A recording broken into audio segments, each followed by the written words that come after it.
El viento siempre sopla a tu favor cuando decides poner a Dios primero. Aquí inicia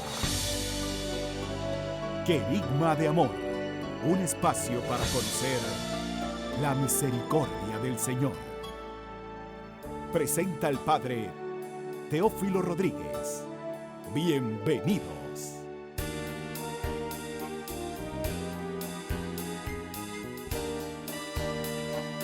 Paz y alegría, queridos hermanos y hermanas, sean todos bienvenidos a su programa Querigma de Amor, la nueva unción.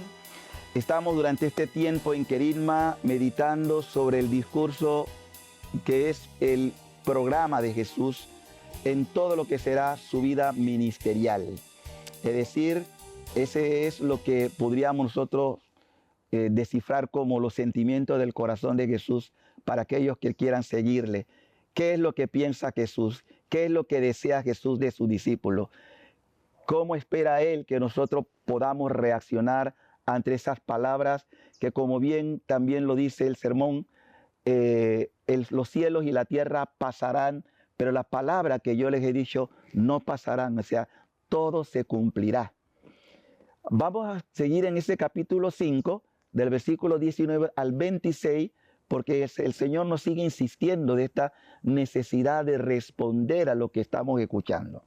Dice así: por lo tanto, el que ignore el último de estos mandamientos y enseñe a los demás a hacer lo mismo, será el más pequeño en el reino de los cielos. En cambio, el que los cumpla y los enseñe, será grande en el reino de los cielos. Yo se lo digo, si no se proponen algo más perfecto que lo de los fariseos o de los maestros de la ley, ustedes no pueden entrar en el reino de los cielos. Ustedes han escuchado lo que se dijo a sus antepasados: no matarás. El homicida tendrá que enfrentarse a un juicio. Pero yo les digo, si uno se enoja con su hermano, es cosa que merece juicio. El que ha insultado a su hermano merece ser llevado ante el Tribunal Supremo. Si lo ha tratado de renegado de la fe, merece ser arrojado al fuego del infierno. Por eso, si tú estás para presentar tu ofrenda en el altar y te acuerdas de que tu hermano tiene algo contra ti, deja allí mismo tu ofrenda ante el altar y vete antes a hacer las paces con tu hermano. Después vuelve y presenta tu ofrenda. Trata de llegar a un acuerdo con tu adversario mientras vas todavía de camino al juicio. ¿O prefieres que te entregues al juez y el juez a los guardias que te encerrarán en la cárcel? En verdad te digo, no saldrás de allí hasta que hayas pagado hasta el último centavo. Palabra del Señor. Meditando en este pasaje, que continúa lo que hemos visto en los programas anteriores, porque son las bienaventuranzas, Jesús con sus discípulos les habla con exigencia. Nosotros no estamos llamados a llevar una vida mediocre o una vida de doble sentido, como era el caso de los fariseos, que lo pone también como ejemplo para decir: yo espero que el actuar de ustedes sea superior a lo de los fariseos. Eran religiosos, practicaban todas aquellas cosas que estaban mandadas por la ley, pero también llevaban un discurso contrario porque se habían quedado solamente en lo externo, mientras que en lo interno, como Juan Bautista lo define a ellos, raza de víbora, muy fuerte el lenguaje. También Jesús tuvo un lenguaje duro y lo hemos visto. Y es que nos habla de esta manera: el que ignore el último de estos mandamientos y enseña a los demás a hacer lo mismo, será el más pequeño en el reino de los cielos. O sea, no puede ser que si yo he recibido la referencia de la palabra, es decir, lo que Dios espera de ti, me quede con una actitud farisaica. Dios no solamente nos manda a enseñar, sino que seamos los primeros que podamos vivir lo que estamos enseñando. De nada me sirve a mí pararme aquí en un púlpito a hablarle a ustedes de cosas que yo no estoy haciendo. Entonces mi discurso sería falso. Entonces, yo tengo que ser coherente con lo que predico. Por lo menos ajustar mi vida a esta exigencia del reino, porque se me pedirá cuenta. Y yo temo a Dios. No puedo estar hablando de cosas de perfección si yo no estoy ajustando mi vida a ese deseo de perfección. Y ese deseo de perfección es lo que nosotros llamamos santidad. Los santos no nacen santos. Los santos se van haciendo día a día, conscientes de su miseria, de sus debilidades, pero van luchando contra ellas y van ajustando su vida a lo que ellos escuchan de parte del Señor, porque es el Señor el que nos convida a todos, cada uno según su estilo de vida, a vivir en santidad. El problema es que muchos no han tomado en serio el tema de la santidad y piensan que eso pertenece a una élite muy privilegiada, que no es así. Dios quiere que todos seamos parte de su reino, pero eso implica necesariamente metanoia, es decir, conversión de corazón. Tengo que cambiar, tengo que dar un giro en mi vida, porque todos sabemos que hay cosas que por más que queramos disimularla, no siempre son gratas a los ojos de Dios. Y por eso Jesús habla en este sentido. Yo les digo, si no se proponen algo más perfecto que los de los fariseos, algo más perfecto. ¿Y qué es eso, algo más perfecto? Una verdadera santidad. Aunque los fariseos presumían de ser santos o justos, pero Jesús por eso lo desenmascara muchas veces, porque obraban con hipocresía. Dios no quiere que un servidor suyo tenga una vida hipócrita, tenga una vida de doblez, tenga un doble discurso, porque eso primero no nos ayuda a nosotros y segundo tampoco es testimonio para los demás. Y es allí la razón por la cual un predicador tiene que ser muy consciente de lo que está diciendo, porque por las palabras también seremos juzgados. Y si yo estoy hablando de cosas que no creo, pero sencillamente las voy enumerando como si fueran verdades, que de hecho puede que sí lo sea, pero que yo no he ajustado mi vida a esas verdades, entonces me convierto en un falso profeta.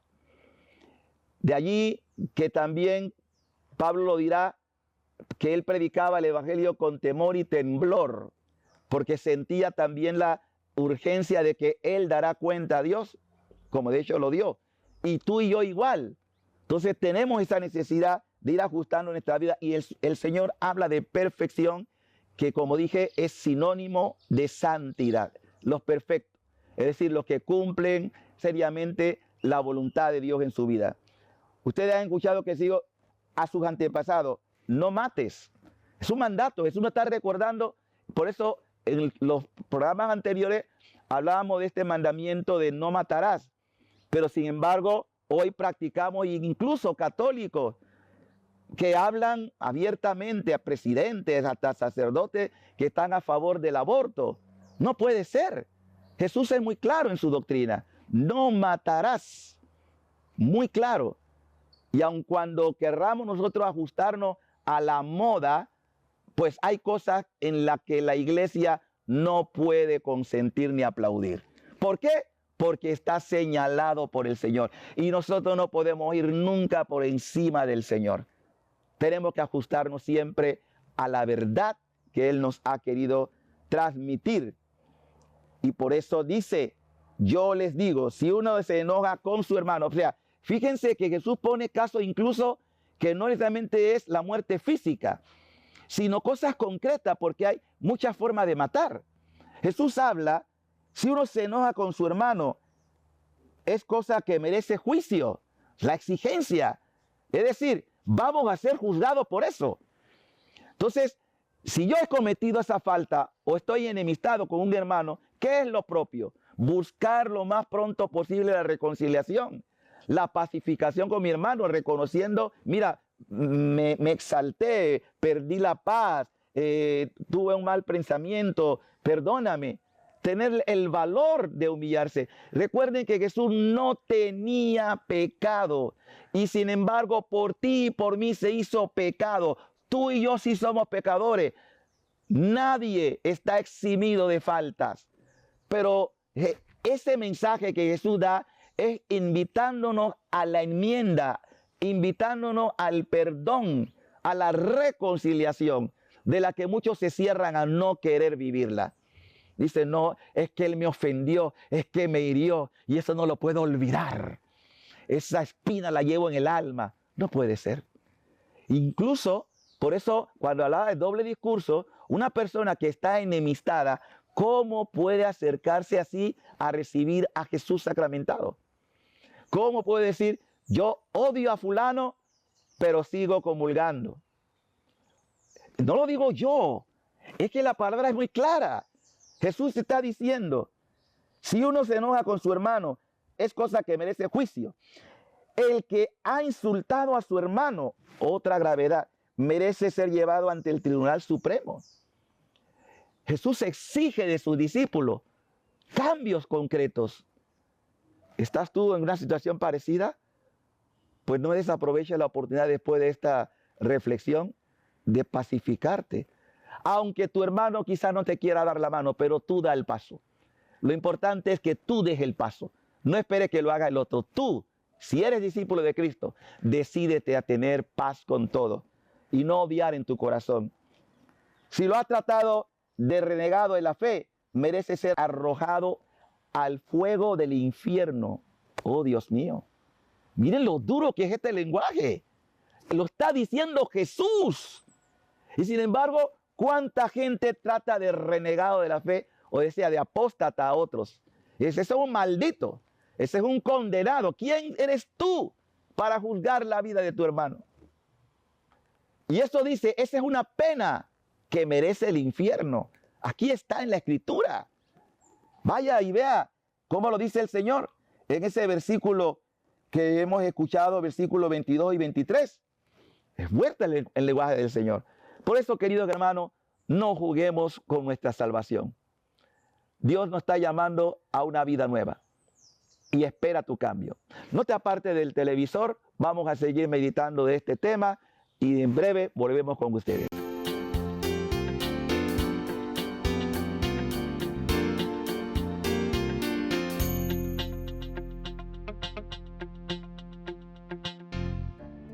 Da gratuitamente lo que has recibido gratuitamente, para que las gracias de Dios puedan alcanzar el corazón de todos. Ya regresamos con la parte final de este su programa, Querigma de Amor.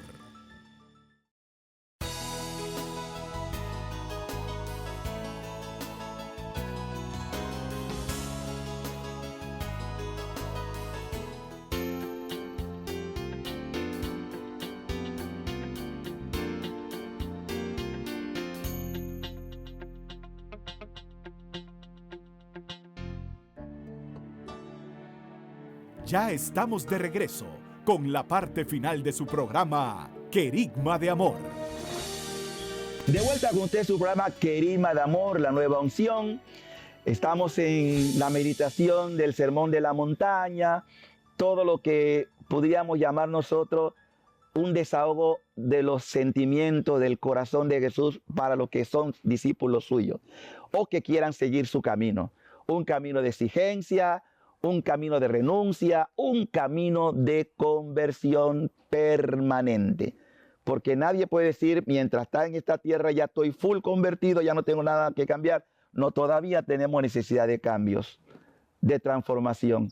Porque la conversión llega a su límite el mismo día de nuestra muerte. Hasta ahí hay que luchar.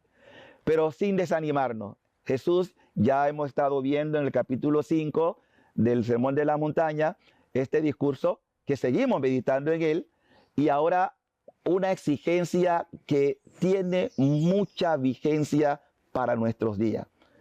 El Señor le preocupa, fíjese que no quiere que nosotros estemos enojados. Pueden que haya personas que estén enojadas con nosotros, Pero tú no debes caer tampoco en esa tentación y decir, es que habló mal de mí, es que me calumnió, es que y por dentro me carcome un resentimiento, una enemistad.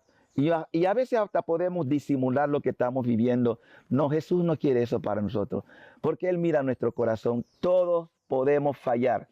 Lo bonito es que también todos podemos reconciliarnos, que todos podemos dar un paso más. Por eso Jesús está comparando la vida de sus discípulos con la de los fariseos. O sea, ustedes, mi discípulo, está llamado a perfección. Es decir, tienen que superar a los fariseos, porque el actuar de ellos es un actuar de doble sentido. Es decir, dicen una cosa y hacen otra. Yo no quiero eso con ustedes. Yo quiero que ustedes sean coherentes con lo que creen y con lo que hacen. Y allí va ahora algo que va a golpear. Dice Jesús, estamos en el versículo 23. Por eso, si tú estás para presentar tu ofrenda en el altar y te acuerdas de que tu hermano tiene algo contra ti, deja allí mismo tu ofrenda ante el altar y vete antes a hacer las paces con tu hermano. Después vuelve y presenta tu ofrenda. Miren lo exigente de esto.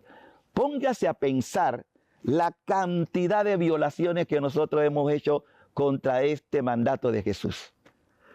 ¿Usted ha pensado la cantidad de comuniones sacrílegas que hemos podido hacer?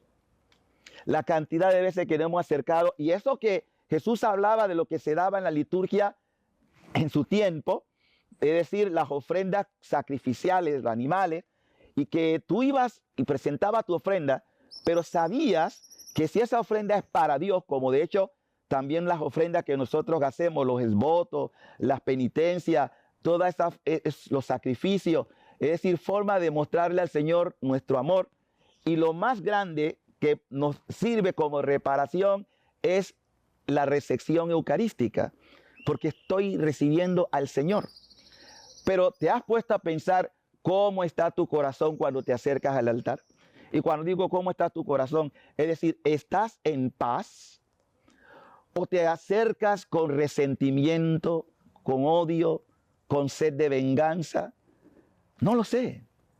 Pero Jesús está diciendo que debo primero, antes de recibir o hacer mi ofrenda de mí mismo, porque en la Eucaristía nosotros hacemos ofrenda de nosotros mismos a Dios.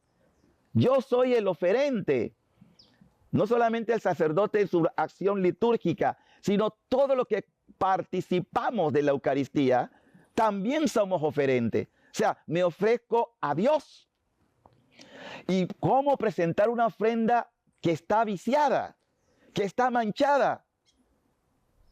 Por eso, muchas comuniones pueden rayar en lo que nosotros llamaríamos unas comuniones sacrílegas o de pecado. Por eso que Pablo mismo dirá, el que come, 1 Corintios 11 cuando habla de la Eucaristía, el que come indignamente, o sea, si está debidamente preparado, el cuerpo de Cristo, come y bebe su propia condenación. Y es que Pablo también conoció esto. Deja allí mismo tu ofrenda ante el altar y vete antes a hacer las paces con tu hermano. Después vuelve a presentar tu ofrenda. Ese es un cuestionamiento que debemos hacernos seriamente.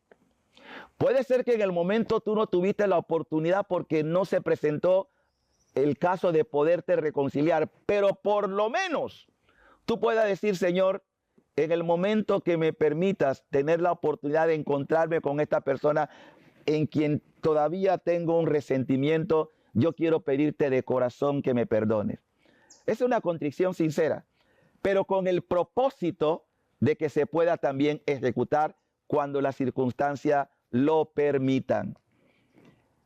Por eso que Pablo hablaba también de que había muchos que no estaban creciendo, porque no estaban viviendo coherentemente su fe, que tenían una vida, incluso él tiene que poner orden porque las celebraciones se habían convertido en grandes comilonas, el famoso ágape, y dejaban a otros hermanos sin comer y después iban a compartir el pan sagrado estando en situaciones de egoísmo o de pecado. Por eso habla Pablo de este tema. Y el Señor nos está diciendo, primero, haz la paz con tu hermano. Y dice, escuche, el versículo 25 señala, trata de llegar a un acuerdo con tu adversario, es decir, con el que te hace la guerra. ¿Y cuál es esa actitud que debo tener? Pues mientras voy por el camino, tengo que buscar la forma de pacificarme. No sea, dice Jesús, que me presente ante el juez y dice, y el juez me mande a la cárcel y no saldré de allí hasta que haya pagado el último centavo. Voy a decir algo a propósito de esto. Mucha gente quizás lo ignora, pero es muy, muy raro que una persona que muera vaya directamente al cielo. Claro que hay casos, obviamente, pero no todo el mundo. En la doctrina católica afirmamos que existe un lugar de purificación.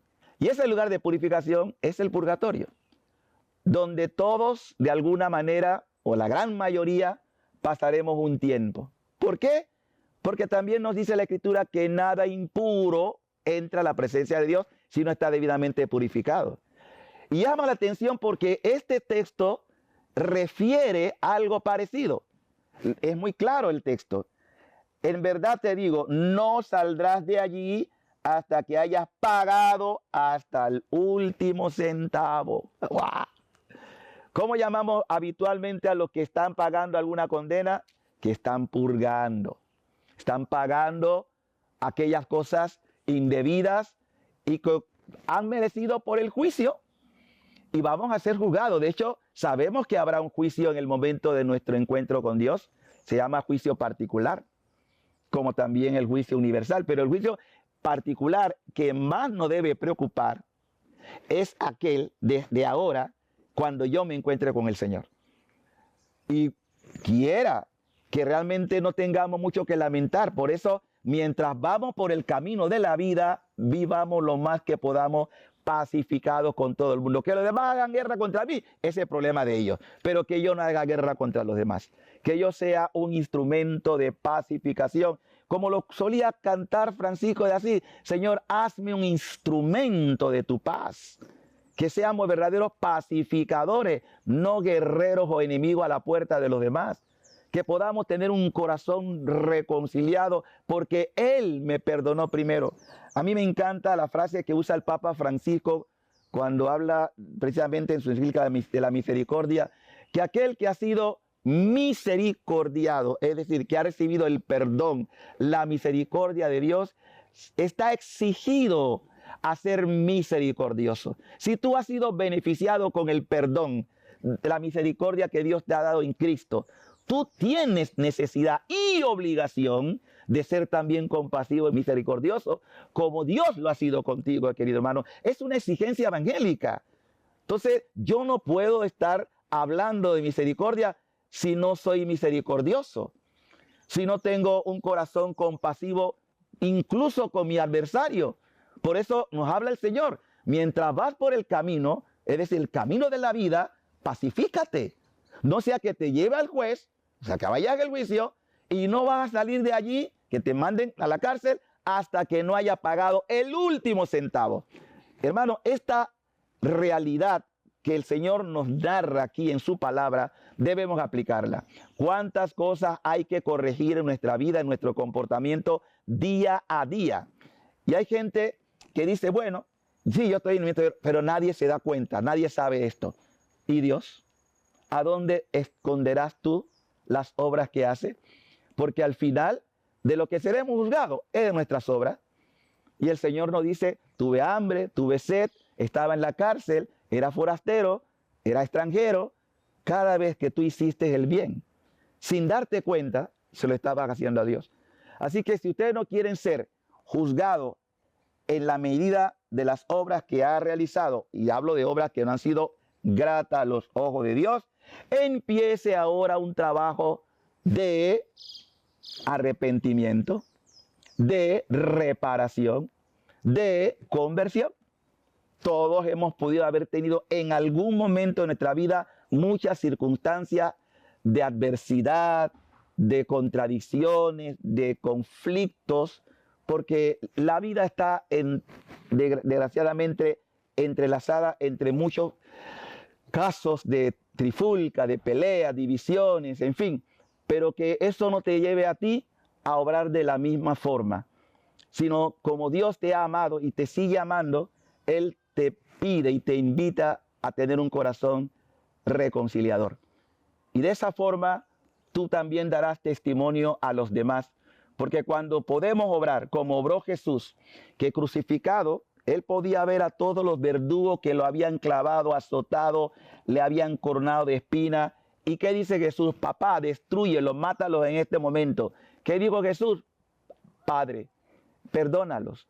Ellos han obrado por ignorancia, porque si te conocieran de verdad, no harían lo que han hecho. Lo mismo debemos nosotros recordar en cada situación de conflicto. Señor, ten misericordia, perdona a fulano, fulana, mira lo que desea contra mí. No devuelvan al mal con mal. Nosotros hemos sido llamados a heredar una bendición, no una maldición.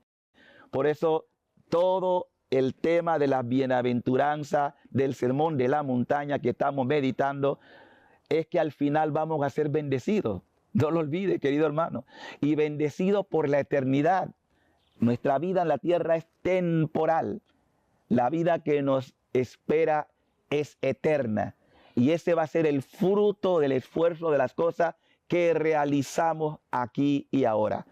Danos, Señor, la gracia de pacificarnos con aquellos que nos han deseado lo peor, que nos odian, que han querido vengarse, que no han querido hacer el mal.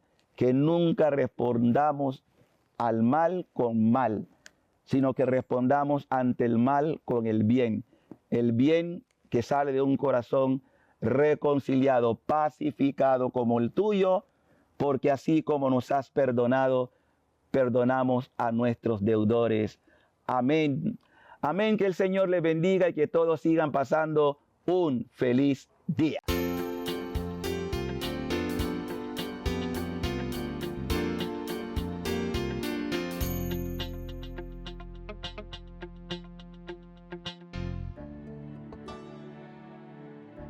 Dios borra tu pasado, restaura tu presente y bendice tu futuro. Nos encontramos en una próxima emisión de Querigma de Amor, para que juntos nos renovemos en esa fuente inagotable de misericordia que es Jesús mismo. Gracias por tu compañía.